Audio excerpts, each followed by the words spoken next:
الرحيم.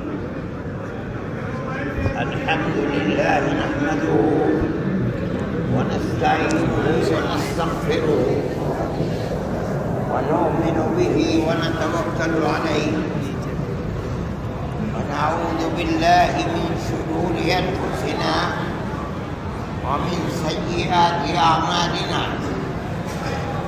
من يهده الله فلا مضل له ومن يضلله فلا هادي له. ونشهد أن لا إله إلا الله وحده لا شريك له. ونشهد أن سيدنا ومولانا محمدا عبده ورسوله. أما بعد، يقول الله تبارك وتعالى: يا ابن آدم إنك ما دعوتني ورجوتني غفرت لك على ما كان ولا أبالي. يا ابن آدم لو بلغت ذنوبك عنان السماء ثم استغفرتني غفرت لك ولا أبالي. يا ابن آدم لو أتيتني بقراب الأرض خطايا ثم لقيتني لا تشرك بي شيئا أتيتك بقرابها مغفرة، أو كما قال عليه الصلاة والسلام.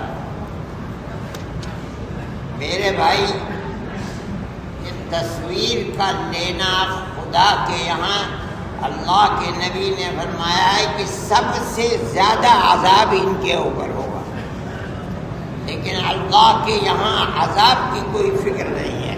خدا کے گھر میں یہ گناہ کرتے ہو، کل کو موت کے بعد کیا ہوگا پتہ نہیں.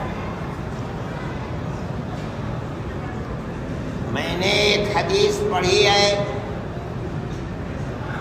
حدیث عام طور پر نبی کریم علیہ الصلاۃ والسلام کا فرمان ہوتا ہے. یہ حدیث اللہ کا فرمان ہے. اللہ فرماتا ہے مگر زبان جس سے اللہ کے اس فرمان کو اپنی امت کو بتا رہے ہیں وہ ہمارے آقا حضرت محمد صلی اللہ علیہ وسلم ہے. خدا کی رحمت کو جوش ہے. یہ تین چیزیں ہیں مگر اللہ کی رحمت لگتا ہے کہ سمندر جوش میں ہے کہ اپنے بندوں کی گناہوں کی مغفرت کس طرح ہو. پہلی چیز بہت مختصر سی بات ہے. اللہ فرماتا ہے اے آدمی، میں اور آپ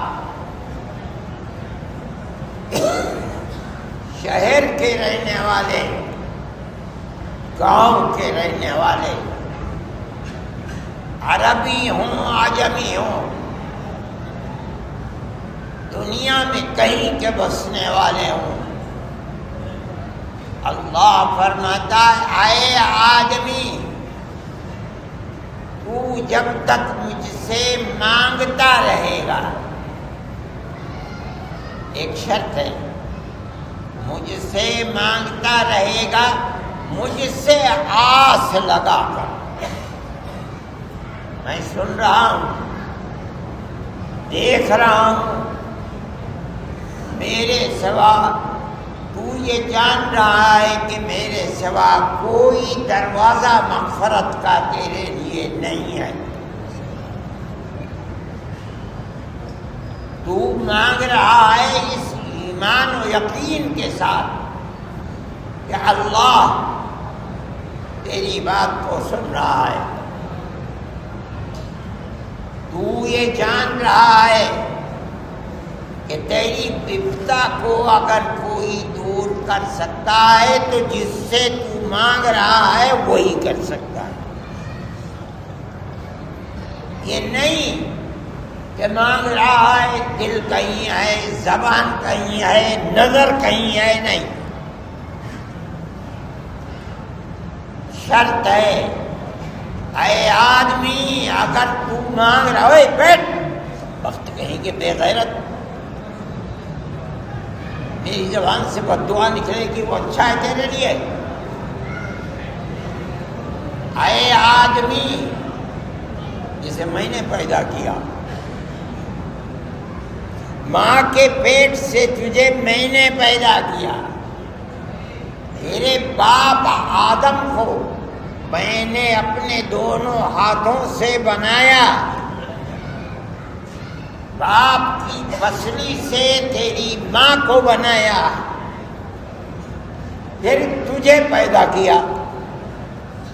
کان کھول کر سن لے، تو جب تک مجھ سے مانگتا رہے گا دل لگا کر، آس لگا کر. کیا مطلب؟ غفلت کے ساتھ نہیں، اس امید کے ساتھ کہ میں تجھ سے مانگ رہا ہوں، تو دیکھ رہا ہے، تو سن رہا ہے، تو جانتا ہے، تیری مغفرت کے دروازے کھلے ہوئے ہیں. اس امید کے ساتھ مانگ رہا ہے کہ تیری بڑی سے بڑی مشکل کو دنیا میں کوئی اگر دور کر سکتا ہے تو میں ہی دور کر سکتا ہوں.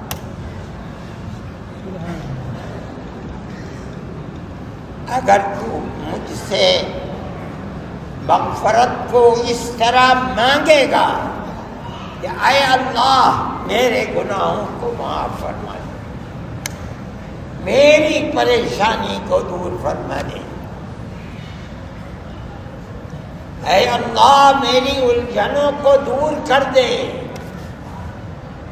میری دنیا برباد ہو رہی ہے، اے پروردگار اس بربادی کو دور کر دے.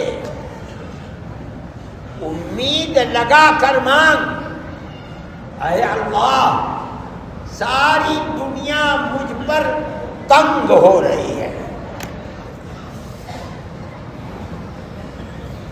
میرے بچے، میری مائیں، میری بہنیں، میرے بھائی، جوان، بوڑھے، اے اللہ گاجر مولی کی طرح کٹ رہے ہیں. میں ہاتھ اٹھا کر بھیک مانگ رہا ہوں اور اس امید کے ساتھ کہ میری بپتا کو تیرے سوا کوئی دور نہیں کر سکتا. فرماتے ہیں میں تیری بپتا کو دور کر دوں، شرط ہے کہ تو مانگ اور آس لگا کر مانگ. مجھے کسی کی پرواہ نہیں ہے، ساری دنیا ایک طرف، میں اگر تیری بپتا کو دور کرنا چاہوں گا میرے ہاتھ کون پڑا گیا. پہلی چیز. دوسری چیز فرماتے ہیں اے آدمی، اے آدم کی اولاد، اگر تو نے اتنے گناہ کیے، اتنے گناہ کیے، اتنے گناہ کیے کہ تیرے گناہ آسمان کی چوٹی تک پہنچ گئے، تیرے گناہوں کا پہاڑ بن گیا، اتنے گناہوں کا ہمالیہ بن گیا، اس کے بعد بھی اگر تو مجھ سے دل لگا کر، آس لگا کر کہے گا کہ اے اللہ میرے سیاہ نامہ اعمال کو سفید کر دے، موت کے سر پر کھڑا ہوں، موت میرے سر پر کھڑی ہے، اے اللہ گناہوں کا انبار لگا ہوا ہے، میرے ان گناہوں کا معافی کا دروازہ تیرے دروازے کے سوا کوئی اور نہیں ہے۔ حالانکہ گناہ کہتا ہے پہاڑ بن گیا، آسمان تک پہنچ گیا، اگر تو اتنے گناہوں کے ہوتے ہوئے بھی دل لگا کر آس لگا کر مجھ سے معافی مانگے گا، اے اللہ معاف کر دے، کیا مطلب میرے گناہوں کے انبار ہیں جہاں تک نظر جاتی ہے، میرے نامہ اعمال کا ہر صفحہ ہر ورق سیاہ ہے،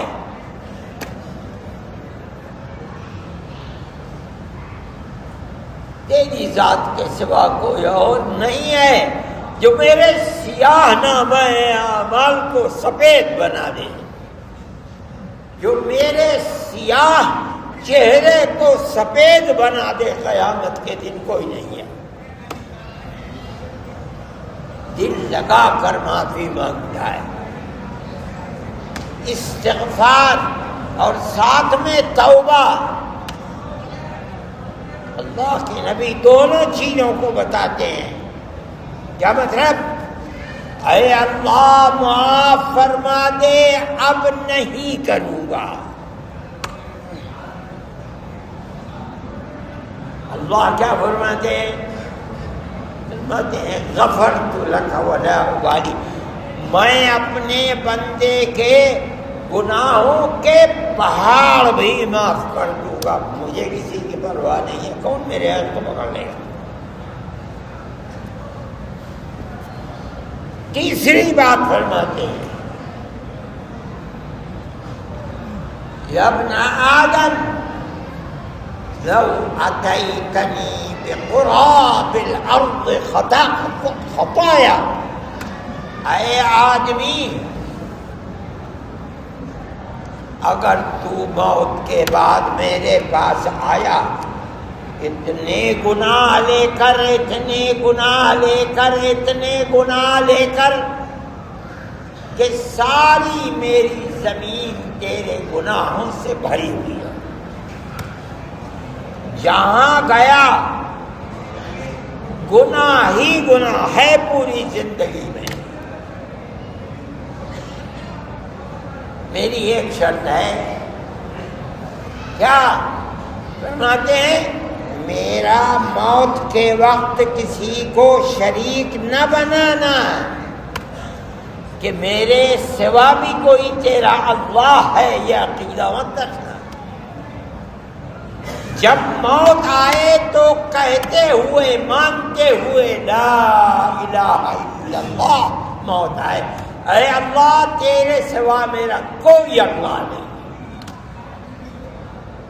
میرے پاس اس ایمان کے ساتھ آنا۔ اگر میری یہ شرط تو نے پوری کر دی، موت کے وقت تیرے دل میں میرا کوئی شریک نہیں تھا، تو میرے پاس گناہ بھر کر، زمین بھر کر گناہ لے کر آئے گا، لیکن میں تیری طرف زمین بھر کر اپنی رحمت لے کر کے آؤں، شرط ہے میری، میرا کسی کو شریک نہ بنے۔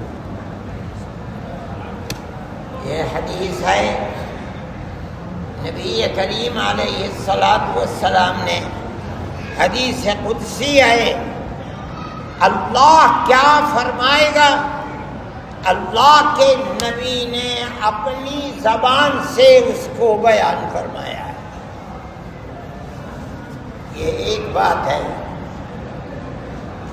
اللہ سے مانگو،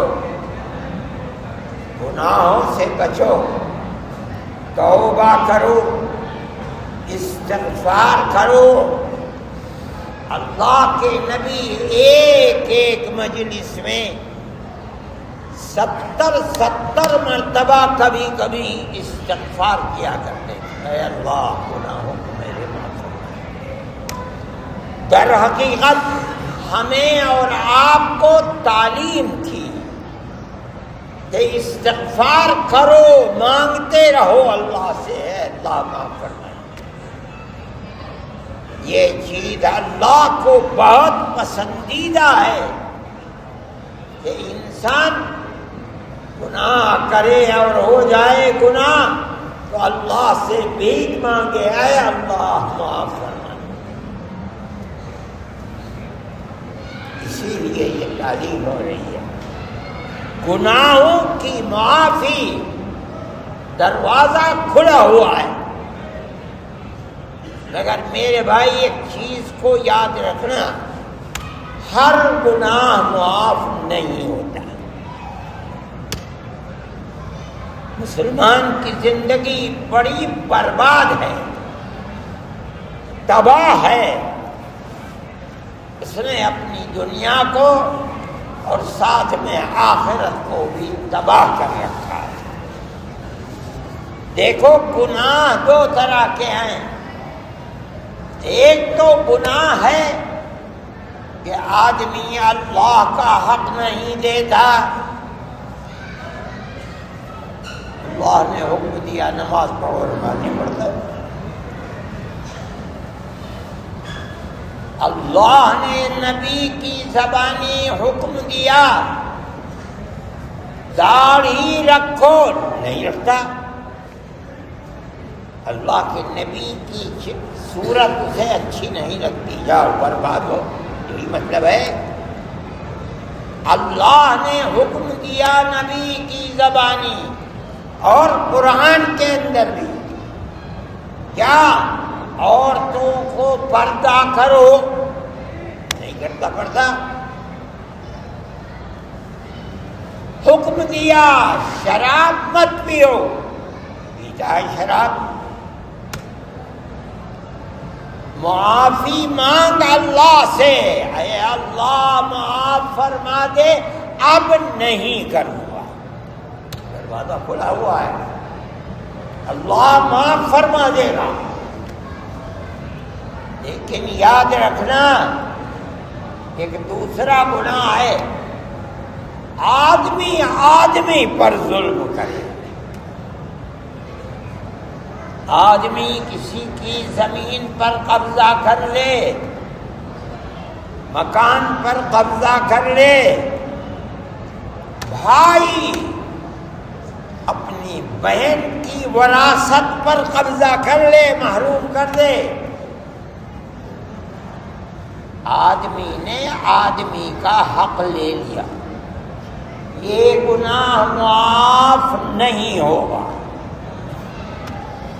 چاہے کتنے ہی چلے دے دو، چاہے کتنے ہی تہجد پڑھ دو، چاہے کتنے ہی حج کر لو، چاہے کتنے ہی گناہ کر لو، اور اس کے بعد معافی مانگ لو، یہ نامہ اعمال جو سیاہ ہوا ہے آدمی کے آدمی پر ظلم کی وجہ سے، یہ سفید نہیں ہوگا۔ میں اپنی بات نہیں کہہ رہا ہوں، حدیث جناب رسول اللہ صلی اللہ علیہ وسلم کا فرمان ہے، اس کی معافی کی بس دو صورتیں ہیں، یا تو جس کا حق لیا تھا موت سے پہلے حق دے دو، ختم ہو گیا مسئلہ، جس کا لیا تھا اسے دے دیا، اب کوئی بات نہیں۔ دوسرا طریقہ یہ ہے کہ ہاتھ جوڑ کر پیر پکڑ کر معاف کرا دو، بھائی نے بہن کی وراثت نہیں دی، اب موت کا وقت ہے سر پر، یا تو دے دے، نہیں ہے دینے کو، ہاتھ جوڑ کر پیر پکڑ کر معاف کرا۔ اگر معاف نہیں کیا اور دنیا سے چلا گیا، کل قیامت کے دن نبی کریم علیہ الصلوۃ والسلام فرماتے ہیں کہ گردن پکڑ کر خدا کی بارگاہ میں بہن لے آئے گی، بھائی لے آئے گا، اور اللہ سے کہے گا کہ اے اللہ اس نے میرا حق نہیں دیا۔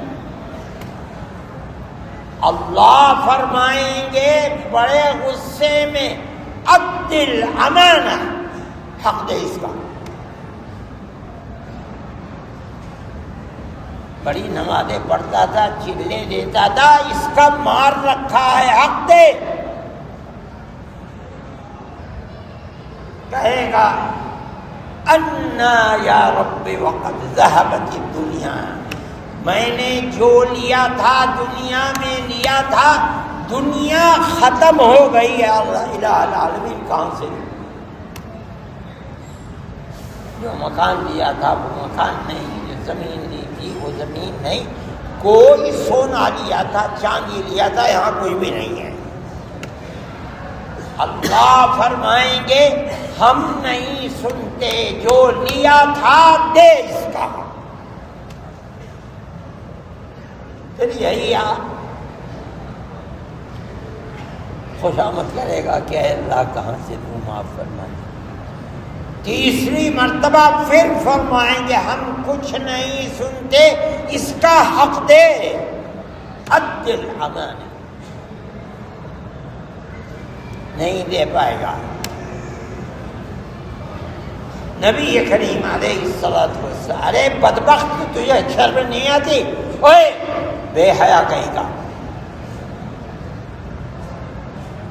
بار بار یہی کہتا رہے گا، آپ اسی طرح ڈھونڈتے رہیں گے۔ میرے بھائی خوب یاد کرو، مسلمان کا حال بڑا خراب ہے۔ کسی کا حق مارنا یہ سمجھتا ہے کہ کوئی حق ہی نہیں ہے۔ ہمارے آقا حضرت محمد صلی اللہ علیہ وسلم نے بتایا ہے تاکہ امت جہنم کی مصیبت سے بچ سکے۔ مسلمان کا حال بہت خراب ہے۔ عیسائی اگر لے گا دے دے گا، سکھ لے لے گا دے دے گا، لیکن مسلمان دے دے لے کے ایسا لگتا ہے کہ اس کے دل میں خدا کا خوف نہیں، نہ اسے مرنا ہے اور نہ جنت اور جہنم کوئی چیز ہے۔ یہ رمضان ہے جس میں بیٹھے ہو، خدا کا گھر ہے۔ روزہ، نماز، تہجد، حج، عمرہ، سب چیز کام آ سکتی ہے، لیکن بندے نے اگر بندے کا حق لے لیا ہے تو وہ حق معاف نہیں ہو سکتا۔ اپنے حقوق کو اللہ معاف کر دے گا۔ دروازہ کھلا ہوا ہے، مانگ، جو مانگ رہا ہے دیا جائے گا، لیکن اپنا حق اللہ کا نہیں ہے۔ آدمی نے آدمی کا حق لے لیا، اپنے کا حق لے لیا، پرائے کا حق لے لیا، معاف دینا پڑے گا۔ میرے بھائی، بڑے مبارک دن ہیں، بڑی مبارک راتیں ہیں۔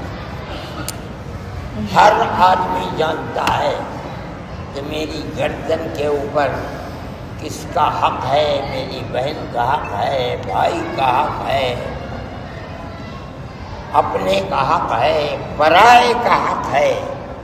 جس کا حق ہے دے دے، ہر آدمی جانتا ہے، لیکن اگر نہیں دیتا جاننے کے باوجود تو کل قیامت کے دن دینا پڑے گا. نہ رمضان کے روزے کام آئیں گے اور نہ ہندوستان کے چلے کام آئیں گے. اس کو سمجھنا چاہیے. اللہ کا فضل ہے، رمضان کے دن اور رات ہیں، خدا کی رحمت دن اور رات میں برس رہی ہے. اللہ آخر رات میں آواز لگاتا ہے اور اللہ جو سب سے نچلا آسمان ہے وہاں آ جاتا ہے. یعنی اللہ کی رحمت بندوں سے قریب ہو جاتی ہے اور آواز لگاتا ہے اللہ کون ہے؟ میری رحمت کا سمندر لٹ رہا ہے، کون ہے جو مجھ سے میری رحمت لینا چاہتا ہے؟ جو خوش نصیب ہے وہ اللہ کے دروازے سے بھیک لیتا ہے، مغفرت لیتا ہے، رحمت امنڈ رہی ہے، ملتی ہے. اور کتنے بد نصیب ہیں جو جانتے ہیں کہ ہمارے اوپر کس کا حق ہے لیکن حق ادا نہیں کرتے. ان کے لیے علاوہ رسوائی کے کوئی اور چیز نہیں. میرے بھائی، میں تو کوئی تقریر کرنے والا آدمی نہیں، مجھے اصرار کیا کہ میں تقریر کروں. میں کی خدا کی رحمت کے دن ہیں. آپ حضرات کو بھی مجھے بھی اللہ کی رحمت کو حاصل کرنے کے لیے جو کیا جا سکتا ہے وہ کرنا چاہیے. اس کا خیال رکھیں کہ اگر گردن پر کسی کا حق ہے تو موت اس طرح آنی چاہیے کہ کسی گردن پر کسی کا حق نہ رہے. اگر ہے تو اس کی معافی کی کوئی شکل ہے نہیں. نہ حج معاف کرا پائے گا، نہ عمرہ معاف کرا پائے گا، نہ چلہ معاف، کوئی چیز اس حق کو معاف نہیں کرے گا. جو آدمی پر آدمی کا حق ہے وہ تو دو ہی طرح ادا ہو سکتا ہے، یا تو دے دے موت سے پہلے اور یا ہاتھ جوڑ کر پیر پکڑ کر معاف کرا دے. اللہ ہمیں سب کو موت اس طرح عطا فرمائے کہ ہماری گردن پر کسی کا کوئی حق نہ رہے، اور ہمیں استغفار اور زیادہ سے زیادہ توبہ کی اللہ توفیق عطا فرمائے. صلی اللہ تعالی علی خیر.